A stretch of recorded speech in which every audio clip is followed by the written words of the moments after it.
Hoje, a grande pergunta que o empresário faz para o governo é: eu quero simplesmente pagar somente o que eu devo. Vamos pensar em uma simplificação a nível de pagar o imposto devido. E o que me preocupa é que a quantidade de IRPs que tem uma apuração de imposto fina, coerente, é muito pouca. Nós temos hoje poucos IRPs que têm estrutura de relatórios capaz de municiar o empresário da forma devida. Pega o papel e uma caneta. Me mostre aí, ou veja se você entende o cálculo do simples. Não tem nada simples. Olá, ouvintes do RP Summit Podcast. Estamos no podcast do maior evento global sobre software e gestão empresarial. Hoje com um tema muito especial, reforma tributária. Eu sou Dama Roman, host do RP Summit Podcast. Ao meu lado, Matheus Trevini, jornalista do portal RP.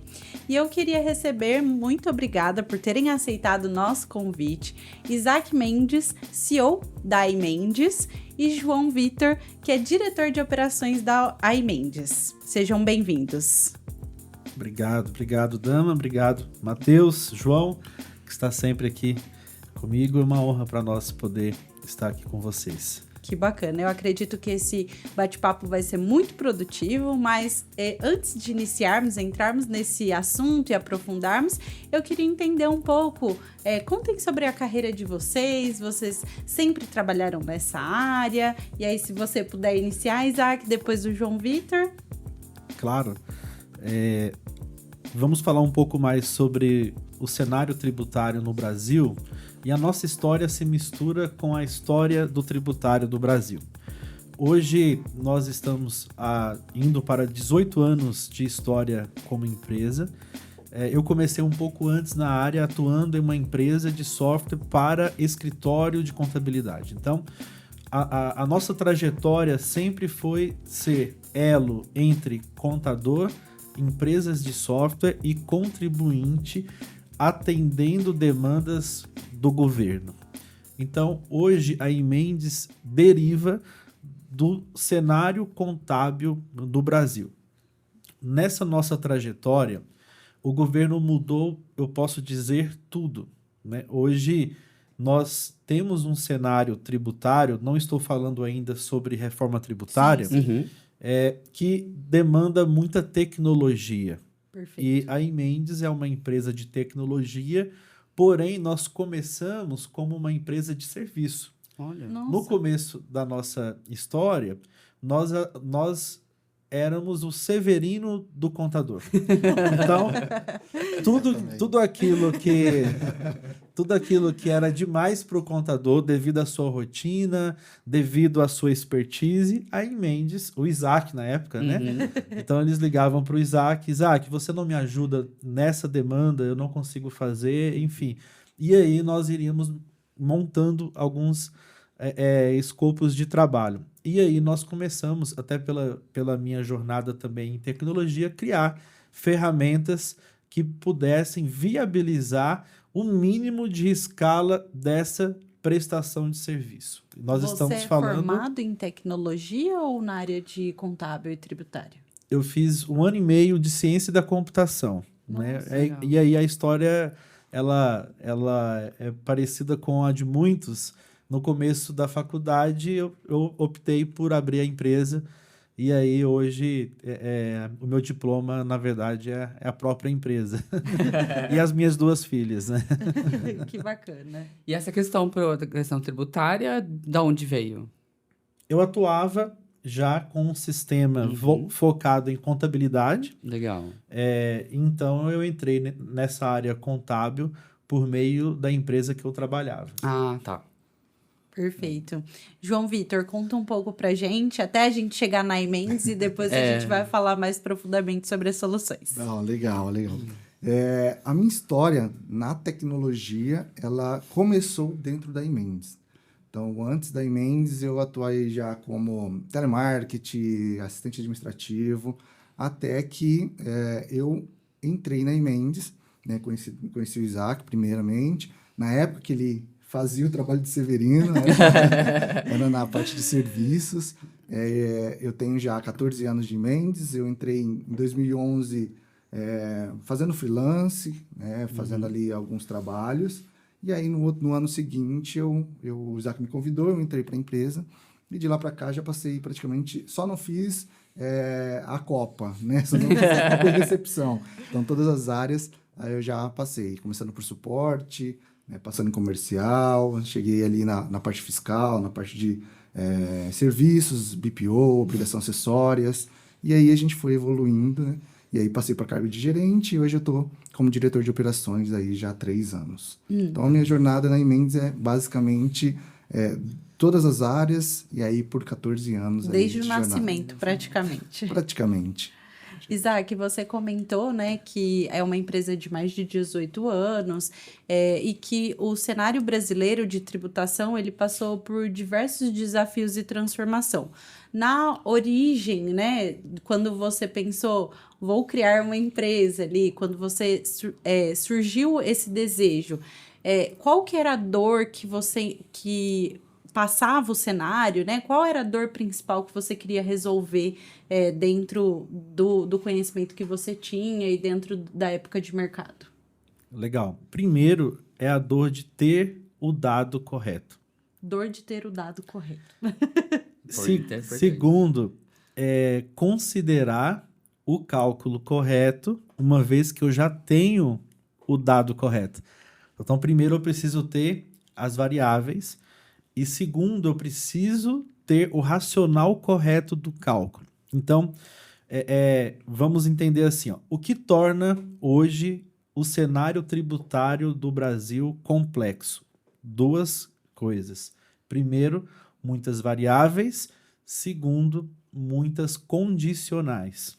É muito if, né? Sim. Então, nós começamos a desenvolver algoritmos para que os ERPs pudessem considerar o cálculo correto.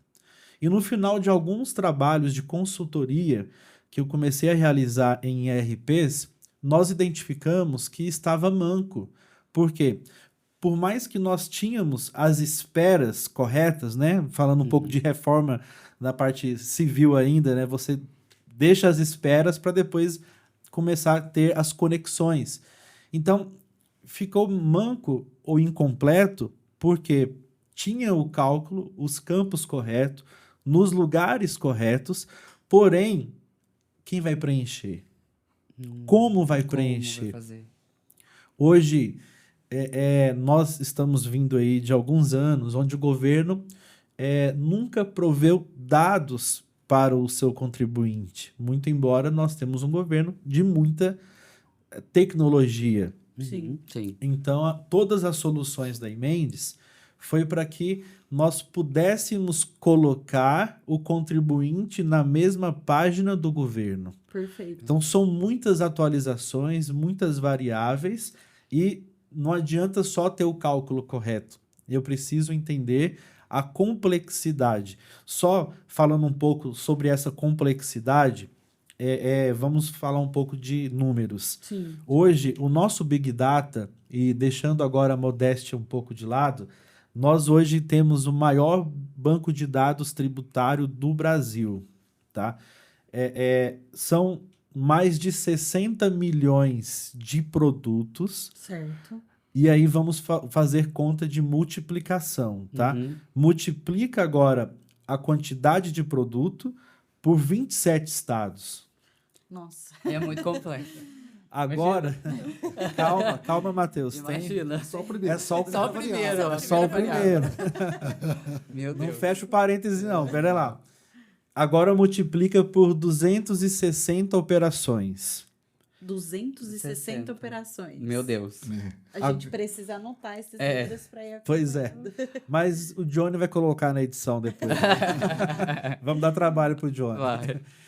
Depois multiplica por 3 regimes tributários. Sim. E, por último, multiplica por 10 características de operações que eu posso comprar para revenda, conda insumo, bens do ativo, etc. Então, são características. Por que que é importante colocar todos esses desdobramentos tributários?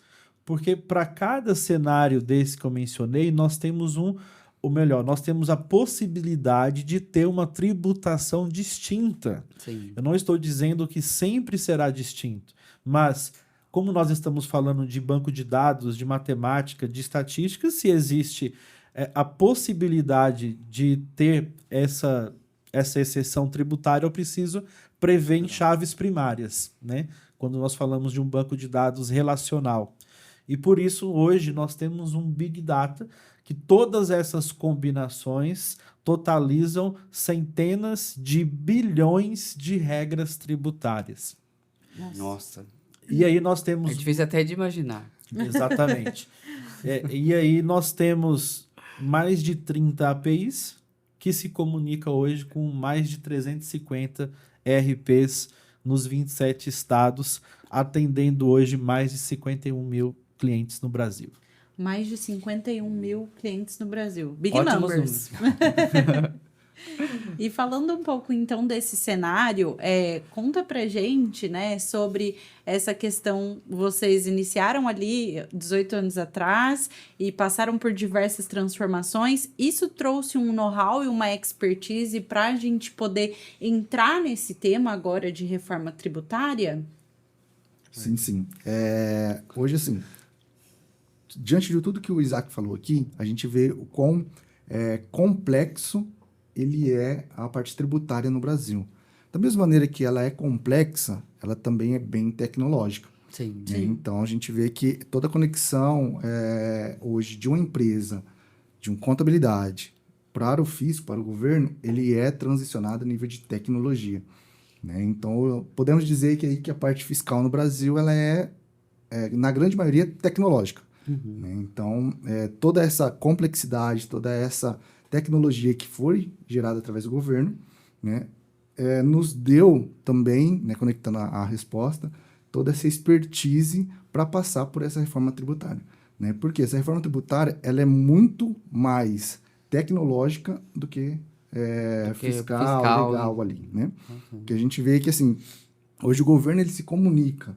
Ele tem comunicado a reforma tributária através de notas técnicas. Uhum. Então, o público-alvo que ele tem falado sobre a regulamentação, os detalhes da reforma tributária, é profissional de tecnologia. Sim. Então, Tanto até que eles chamaram algumas empresas, né, para fazer um chamamento. Isso, eles né? criaram ali o comitê para fazer o piloto do CBS. Foi. Então, assim, na grande maioria das empresas que tem ali no comitê para fazer o piloto, são empresas de tecnologia. Uhum. Né? Então, isso nos dá subsídio para entender, né, que toda essa jornada que nós tivemos, todo esse Big Data tributário, toda essa experiência em conexão através de software house, de ERPs, todo esse cenário, esse ecossistema, né, que nós temos trabalhado há 18 anos, nos dá autoridade para falar que, assim, temos hoje expertise para falar sobre reforma tributária e para ajudar as empresas, principalmente de ERPs, a passar por essa transição. Bacana. E eu queria entender um pouco mais, né? A reforma tributária, a gente sabe que tem como principal objetivo simplificar o sistema, né? Me corrijam se eu estiver errado. Quais as mudanças estruturais que mais preocupam ou animam, né, as empresas com que a Imendes trabalha? Entendi. Vamos lá. É porque essa palavra preocupa e anima é a mesma. Ou anima. Anima. Preocupa ou anima? Bacana. Hoje, nós temos, olhando agora, eu estou calçando o sapato do empresário, tá? Sim. Nós temos duas dores para o empresário brasileiro. A primeira dor é a dor de pagar somente o imposto devido. Hoje, a grande pergunta que o empresário faz para o governo é: eu quero simplesmente pagar somente o que eu devo. Vamos pensar em uma simplificação a nível de pagar o imposto devido, né? A impressão que eu tenho, Matheus e Dama, é que nós, como Mendes, temos sido preparados em todos esses anos para chegarmos agora, em 2025, e realmente entendermos que sim, toda a nossa história nos forjou para que possamos reformar o tributário do Brasil. Porque a primeira dor é muito rudimentar, concorda? Sim, Imagina um cliente chegar numa empresa e dizer: quanto que eu devo para eu pagar isso? é verdade. Parece uma pergunta simples, a Parece. princípio. É. Então, no Brasil, quando nós falamos do tributário, não é simples. Sim. Bom, eu estou chovendo no molhado. Todos nós sabemos disso. Mas a segunda dor é considerar o imposto pago de forma devida no comercial. Comercial também. Então, por quanto que eu devo vender? É. Por quanto que eu devo comprar? Qual que é a minha margem? Qual é o desconto que eu posso conceder? Sim. Então, hoje, a Mendes já possui produtos onde nós consideramos todas as variáveis comerciais, tá? Para que o empresário possa realmente ser um guardião da sua margem. Legal. Porque pensa comigo, nós empresários... Porque daí ele sabe, né, a margem que ele tem de lucro ali e consegue aplicar um valor razoável. Exato. Exatamente. O empresário vive de quê? Ele vive da diferença entre compra e venda. Uhum. Basicamente é isso. Só que entre compra e venda eu tenho despesa operacional, despesa com pessoal e tenho impostos. Então, está muito claro que o custo com pessoal tem uma conta de padeiro ali que eles fazem. Se é X a folha, eu dobro, aí eu coloco 40. Não tem aquelas contas que eles fazem de cabeça? Para entender e mensurar o custo com pessoas. Sim. O custo operacional, eles sabem. Agora, e o custo tributário? Se eu compro esse produto por R$100, vou vender em São Paulo, Minas Gerais e no Espírito Santo. Eu quero ter, Matheus, uma margem linear de lucro de 30%, independente de estado, operação, regime tributário. Você vai ter que fazer um preço diferente em cada lugar. Mas qual que é o preço Eu diferente? ia perguntar, mas como saber isso? É como saber. Exato. É, porque cada lugar, localidade, até de município, às vezes tem diferença de impostos, né? Exato. Então, lembram que eu falei no começo, dados e motor de cálculo? Sim. Sim. Então, os nossos motores de cálculos, eles não se resumem em questões tributárias em si mesmas. Uhum. Eu estou ainda na área tributária, mas municiando o comercial, Sim. a comprar, a vender. Agora, falando da preocupação, eu acredito que a preocupação é essa, entendeu? Ter margem, sobreviver, conseguir investir no negócio, não ter os impostos como detratores do próprio negócio, Uhum. né? Sim. E é aí que entra, mais uma vez, a importância de, falando aqui com o nosso público de ERPs, Sim, sim. né? Uhum. Do ERP levar soluções pragmáticas para o seu cliente, totalmente ali plug and play mesmo, para que o seu cliente consiga, de forma objetiva, ter transparência em todos esses dados tributários. Transparência é um ponto bastante importante. O gestor Pelo que você tá agradece a comentando. transparência. Bacana. E falando sobre ainda as empresas, né, que não tem clareza sobre esse cronograma de implementação que a gente sabe que vai ser gradual. Como as empresas já poderiam se preparar, por exemplo, mesmo que as implementações, né, da reforma seja a longo prazo, aconteça aí nos próximos anos? Como a Mendes posiciona nesse sentido? Legal. Então, falando do cronograma, né, nós estamos aí há mais ou menos 6 meses para começar a fase de teste. Então, o cronograma, né, Que é da reforma janeiro, não é? tributária começa em janeiro de 2026. Né, aí começa a fase de teste, então vai ser 1 ano ali testando o novo sistema, as emissões de notas, novas tags, para 2027 começar mesmo a transição. Então, começa pelo CBS, né, e o IS, que são os tributos federais, e ele automaticamente desliga o PIS/COFINS e o IPI. O IPI, na verdade, ele não é desligado, ele é só reduzido a zero, né, a alíquota zero, e até 2029 temos só ali a implementação do CBS e do IS. A partir de 2029 até 2033 começa a transição do ICMS para o IS, né, tanto o municipal quanto o estadual. E aí, tendo a graduação ano a ano ali, redução do cenário de hoje, né, e implementação do novo cenário. Como que as empresas podem se preparar? A gente acredita que a informação, né, a simulação, os testes, eles já deveriam estar acontecendo, né, porque é um impacto muito grande. A gente está falando de uma reforma aí de 7 anos ou mais, né, dependendo de como vai a evolução dos casos, né? Então, hoje, a Imendes, né, ela possui já no nosso Big Data toda a estrutura do que já foi regulamentado pela reforma tributária. Perfeito. Então, nós temos hoje simuladores, a nossa calculadora, onde os nossos clientes, tanto o cliente usuário da ferramenta ou o RP, ele consegue se conectar ao nosso Big Data e fornecer ao seu cliente simulações, estudos, onde o cliente já consegue ver o impacto, né, dessa transição, não só a nível técnico de simplificação, como, né, foi falado e é prometido pela reforma, mas também no viés econômico, que é o que o Isaac trouxe aqui.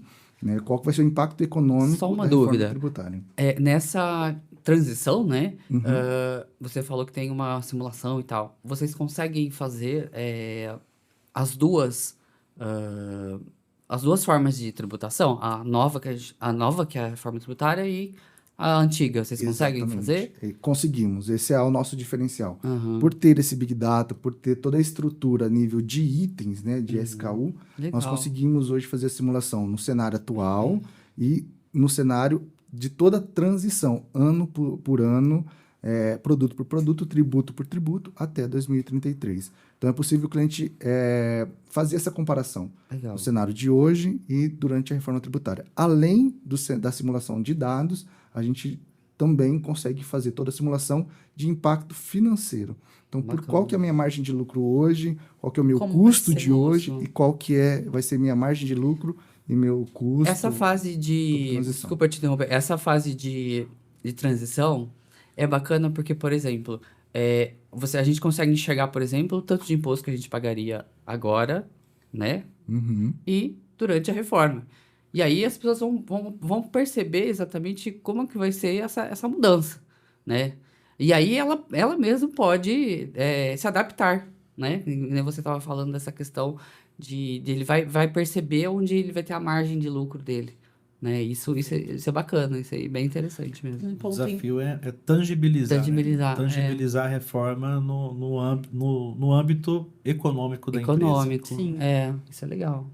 E um ponto importante que o João Vitor estava falando, né, sobre essa questão da preparação, é justamente que a Imendes já está preparada e já tem essa calculadora para essa simulação, então os clientes Imendes já têm uma vantagem competitiva, né, por assim dizer. Exatamente.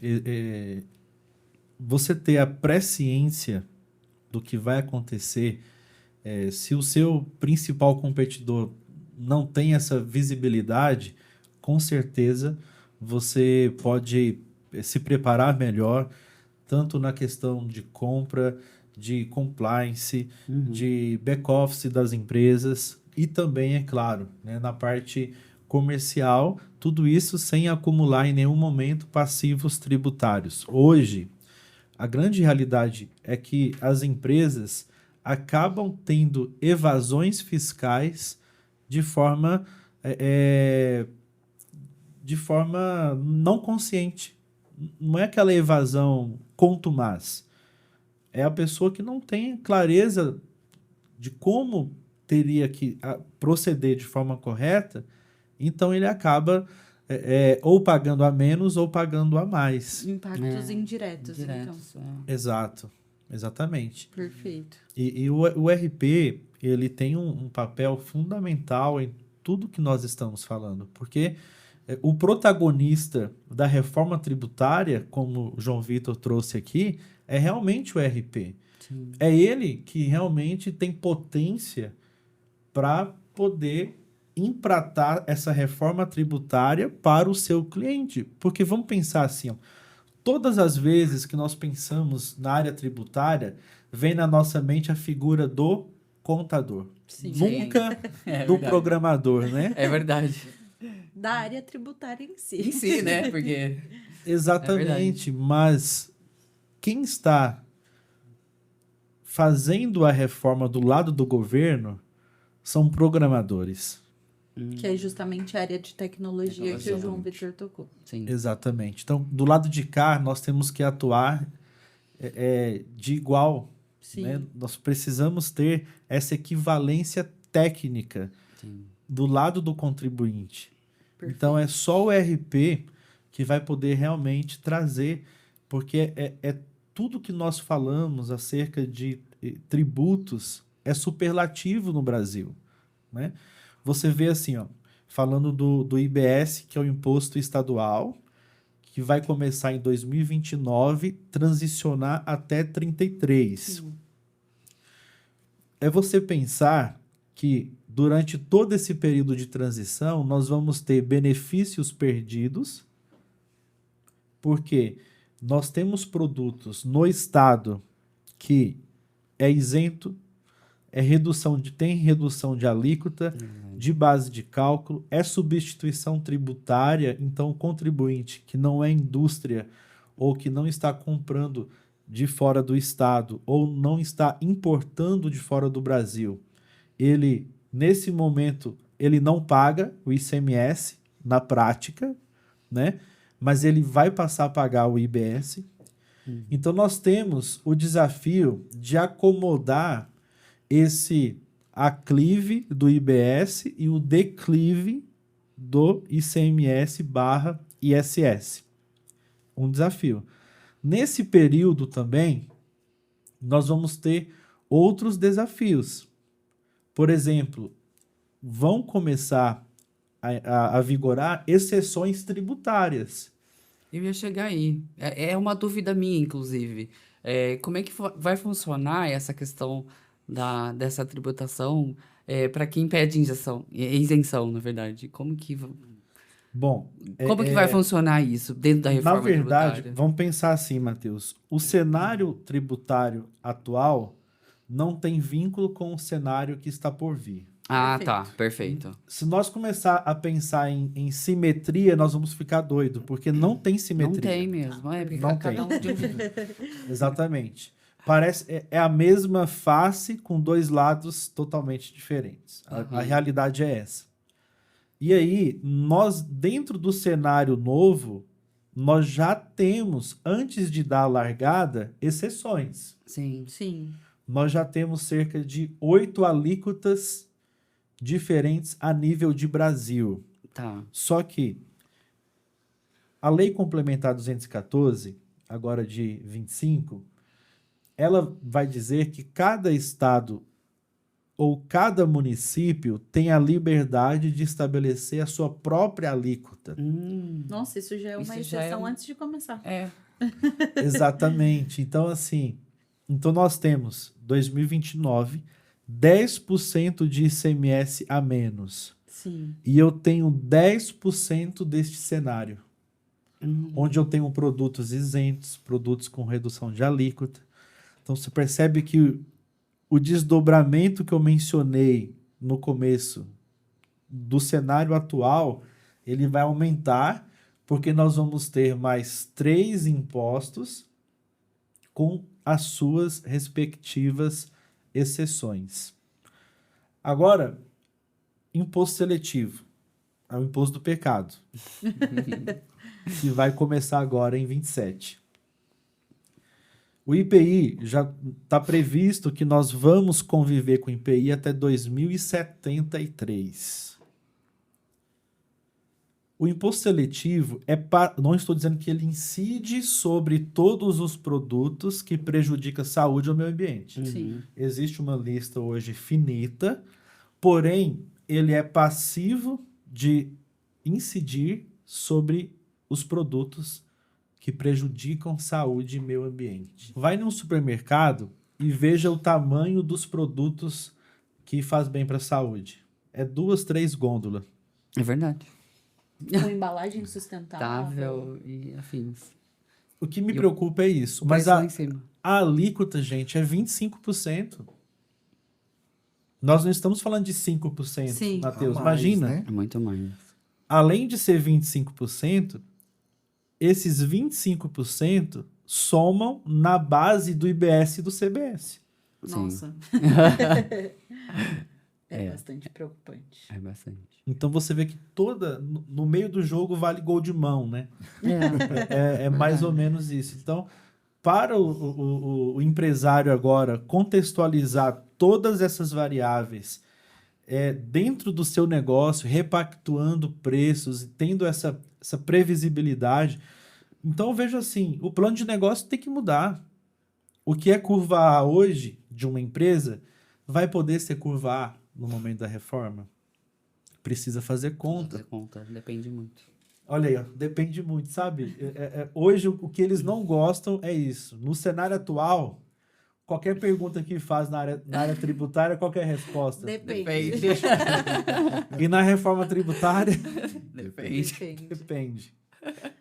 Esse é o problema. Eu tenho 2 perguntas, eu acho que elas são bastante distintas, então acho que eu vou fazer uma de cada vez. Primeiro, quais os setores que vocês acreditam que vão ser mais impactados, né? A gente comentou aí da questão dos supermercados, mas vocês acreditam que serviços, varejo, tem setores críticos nesse cenário de reforma? Tem bastante. Primeiro, serviço, prestação de serviço é um ponto preocupante. E vamos pensar assim, ó. Quanto maior for o mix de produtos de uma empresa, Tá.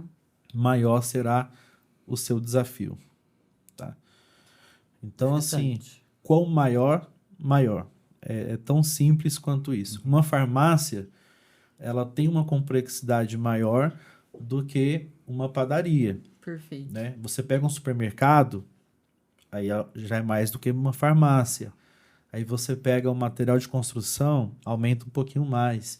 Porque a responsabilidade de você nutrir e fazer toda essa governança de cadastros e, ao mesmo tempo, contextualizar no âmbito comercial é um desafio muito grande. A gente vê que as indústrias, na sua grande maioria, vai ter uma área tributária um pouco mais amena. Né? Isso há essa expectativa, a depender do imposto seletivo. Depender, olha lá, tá vendo? E então, se o João quiser complementar. É exatamente isso que você falou. Né? As indústrias ela têm hoje um cenário, uma ótica que pode ser favorável, né? Lógico, trazendo depende. E o varejo a gente entende que terá um impacto.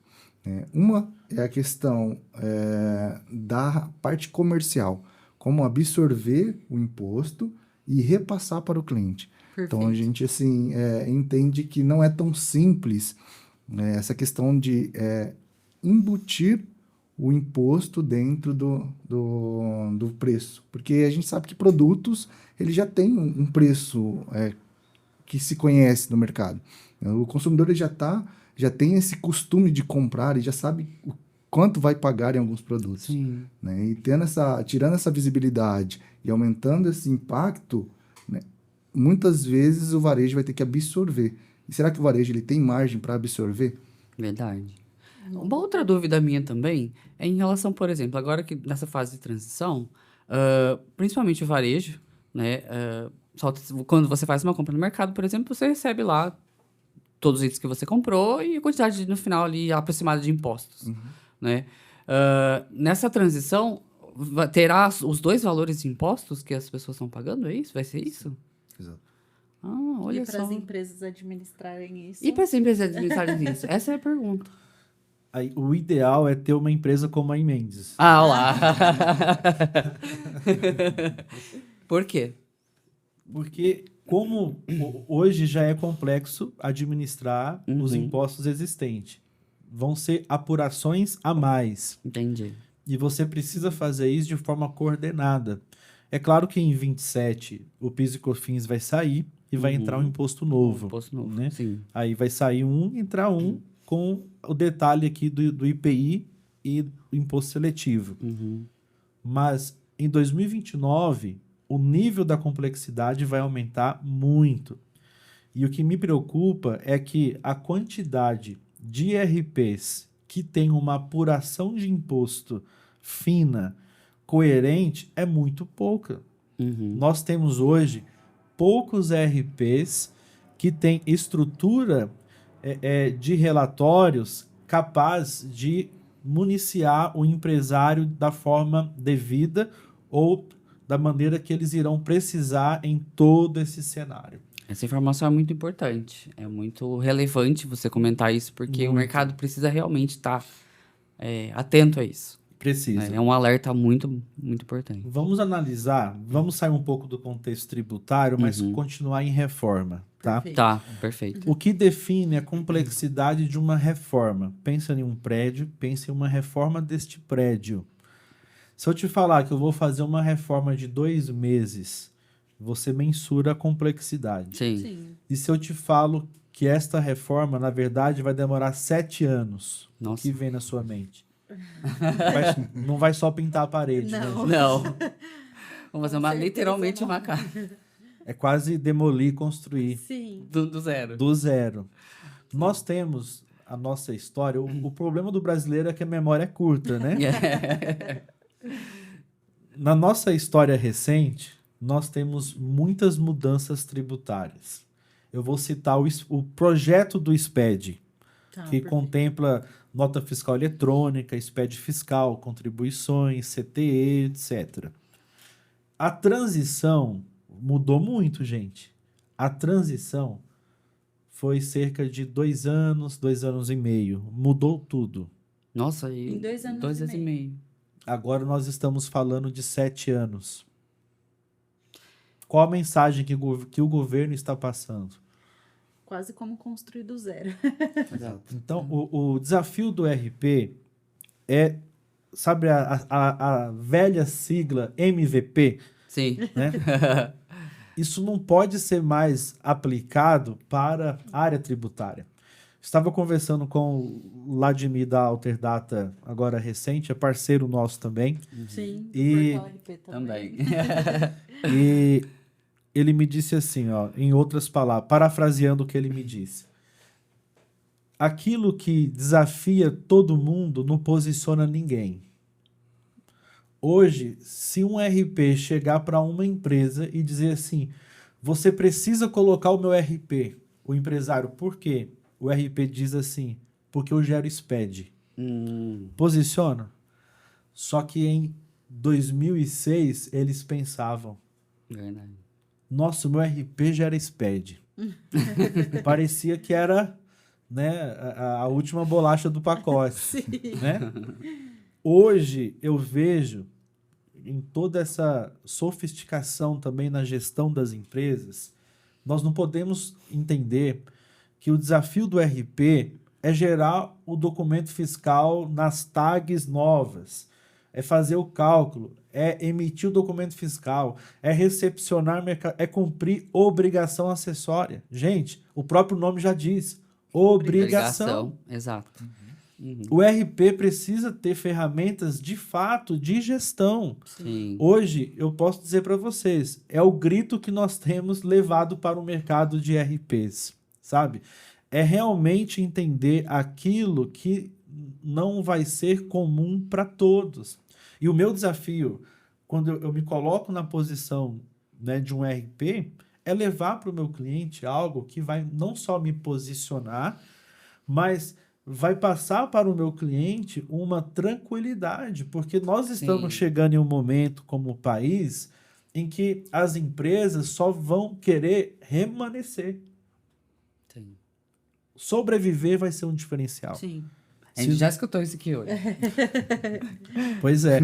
Então, e o RP está com tudo em suas mãos. Sim. Né? Para aproveitar todo esse impacto da reforma tributária e realmente ter um posicionamento distinto, porque eu tenho certeza que será esse posicionamento que vai fazer com que ele retenha mais clientes, ele vai aumentar o ticket médio, porque é uma solução nova. Sim. Ele vai fazer um upsell, um cross-sell ali, e também, ao mesmo tempo, vai mitigar o seu suporte, problemas no sistema, e no final do dia todo mundo vai ficar feliz. E imagino vocês comentando, né, e a gente pensando nesse período de 7 anos aí que a gente tem pela frente, que o custo dessa transição, ele vai ser bastante alto, né, fazendo a analogia do prédio, não é só a quantidade de coisas que vão ser feitas, mas também o custo de tudo isso.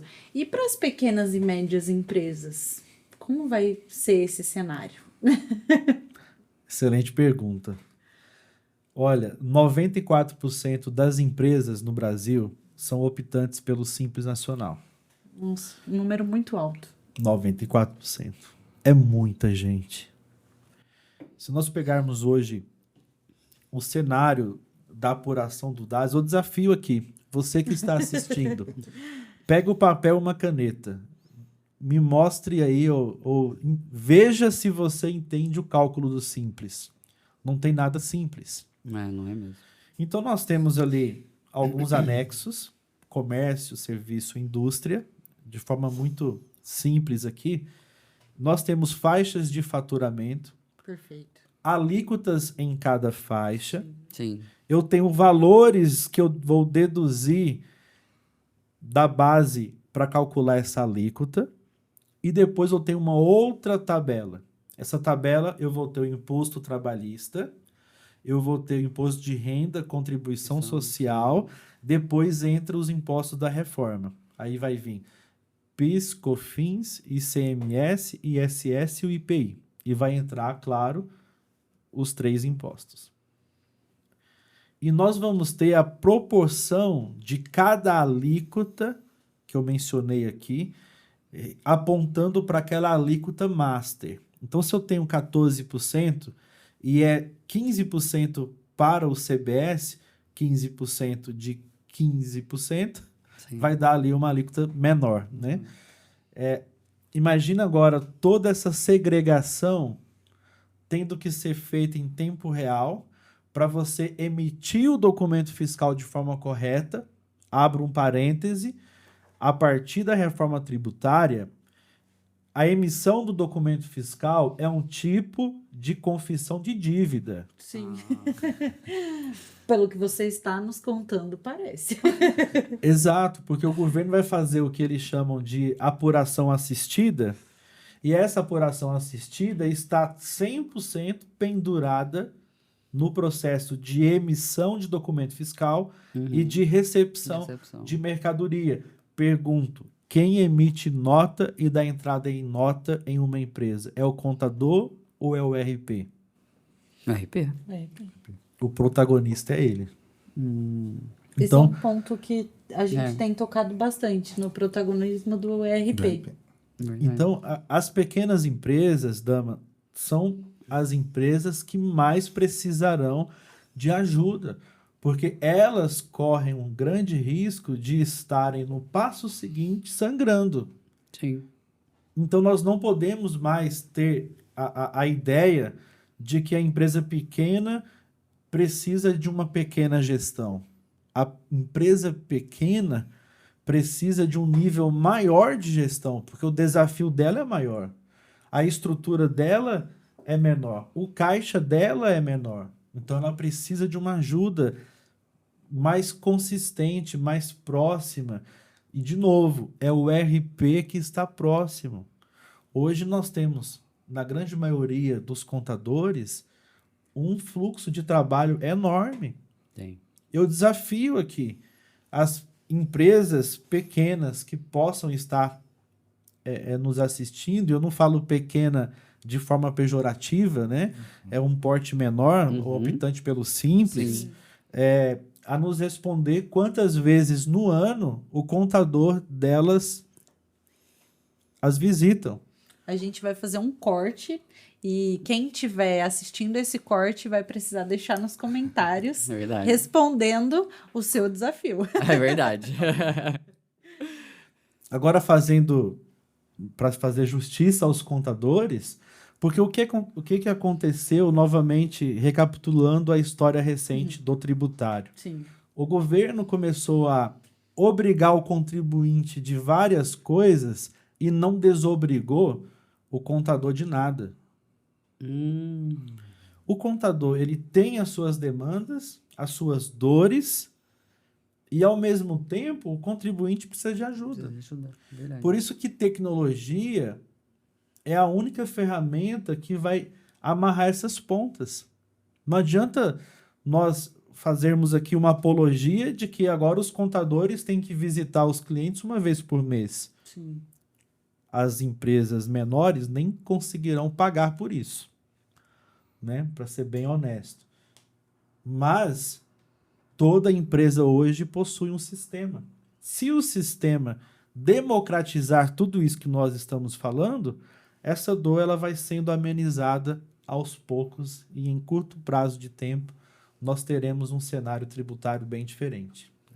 Nossa, interessante. E, bom, conhecimento e tecnologia vão ser aí protagonistas dessa reforma que a gente está aguardando, né, acontecer. E como a Emendes está investindo na formação, por exemplo, e atualização dos seus parceiros, de clientes, das próprias equipes internas? Legal. Hoje, sim, a Emendes, ela atua nós sempre atuamos em parceria com software houses, com empresas de tecnologia. Então, nós sempre tivemos essa cultura de ser parceiro, caminhar junto. Então, tudo que nós temos entendido, interpretado, nós temos nos especializado, né, em toda essa reforma, acompanhado toda a publicação, todo o movimento do governo, nós estamos atuantes, nós estamos atentos e nós estamos transformando isso para a realidade. Né? Então, nós pegamos ali do jeito que o governo solta as publicações, interpretamos e levamos de maneira que os nossos parceiros consigam entender e se atualizar. Então, nós temos participado de podcasts, participado de eventos, temos feito muitos eventos, temos compartilhado conteúdo, fazendo e-books, fazendo mentorias. Então, assim, nós estamos totalmente atuantes no nosso ecossistema de parceiros, porque a gente sabe que é uma fase complexa e que todos precisamos nos ajudar. Né? Aquilo é uma reforma. Então, ela gera complexidade, ela gera transtorno, né? E nós estamos aqui para ser um parceiro das empresas de tecnologia, das software houses, e levando ali, além de um produto, levando também conteúdo e caminhando próximo deles. Legal. A gente tem uma péssima ideia que o brasileiro deixa tudo para a última hora. Vocês acham que o brasileiro vai deixar isso para a última hora, principalmente as empresas? Existe uma sensação de prorrogação. Toda vez que nós falamos de novas exigências no tributário, sim, nós temos um histórico de prorrogações, mas o problema é que os empresários confundem, né, essa possibilidade de prorrogar, né, com procrastinar. Perfeito. Então, nós não podemos... Importante essa diferença. Exatamente. Então, assim, é um álibi para a procrastinação. Então, prorrogação não justifica procrastinação. Sim. Né? Então, assim, justo. Nós temos que nos preparar para o pior, esperar pelo melhor. Sim. Né? Neste caso, é claro, o melhor para todos é as prorrogações. Agora, tecnicamente falando, eu nunca vi o governo tão bem preparado como ele está agora. Tá?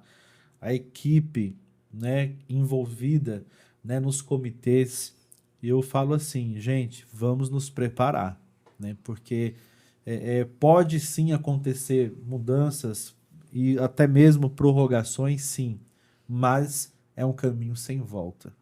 é um caminho sem volta. Então, vocês estavam comentando sobre essa questão de difundir o conhecimento, né? Eu queria que vocês comentassem como está a expectativa aí para o RP Summit 2026, que vocês já são participantes, já são patrocinadores do evento. O que vocês estão esperando encontrar lá? Compartilhar com a nossa audiência também? Conta um pouco pra gente. Muito bom. Olha, eu já tô com roupa de ir já. Isso é maravilhoso. Muito bom. Estamos expectativas a 1000, porque o nosso público, de fato, são os RPs. Nós precisamos estar próximo. Nesse momento, a Mendes, mais do que nunca, precisa estar de forma muito intencional, próxima ao RP. Eu falo assim, olhando para a câmera agora, né? Você que é um RP, o seu cliente estará em reforma, nós iremos atendê-los para que você possa melhor atendê-los, né? Acho que a mensagem que a gente passa é sempre essa, é tirar toda essa fricção do tributário, porque eu acompanhei muitas reuniões que programador é totalmente averso à área tributária e o contrário também, né? O Sim. contador e o programador. Hoje não tem como mais. Nós temos que unir essas duas mãos. E a Mendes é a empresa que vai prover, se precisar, um algoritmo, nós conseguimos atender as regras, as variáveis, dividir modelos de front-end, modelos de back-office, enfim, trocar ideia mesmo, conversar sobre a reforma tributária em uma linguagem limpa e uma linguagem fluida, para que no final do dia o RP consiga de fato entender, olha, eu preciso fazer isso e o meu entregável é exatamente isso, né? Então, o evento de vocês, eu até aproveito aqui para parabenizar vocês. Muito e realmente é um evento que nos traz muitos resultados, exatamente por essa proximidade, porque o nosso público está ali. Perfeito. Bom, eu tenho uma última pergunta. A ideia de fazer o RP Summit Podcast é justamente conectar as empresas com líderes do mercado de tecnologia. Que mensagem vocês deixariam para as empresas que ainda não estão buscando saber sobre a reforma tributária e se atualizar nesse sentido?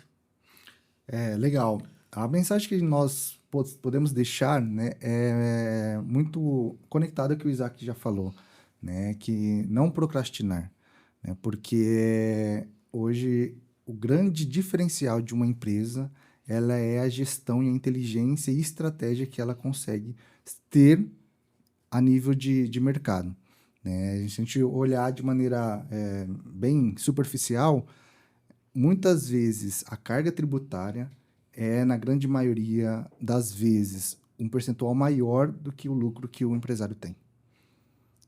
Bacana, hein? Profundo.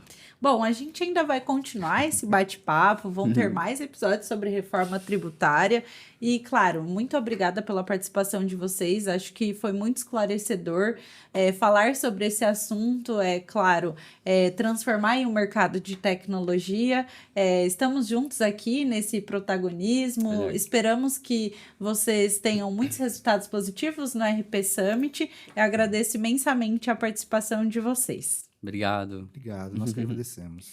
E ouvintes, não se esqueçam de acompanhar o RP Summit, o portal RP nos canais oficiais, e Mendes também no website, Instagram, LinkedIn, busquem por eles, se tiverem dúvidas, com certeza eles estão aí abertos para trocar muito sobre esse assunto que vai ser pauta aí para os próximos anos. Muito obrigada pela participação de vocês e até o próximo episódio.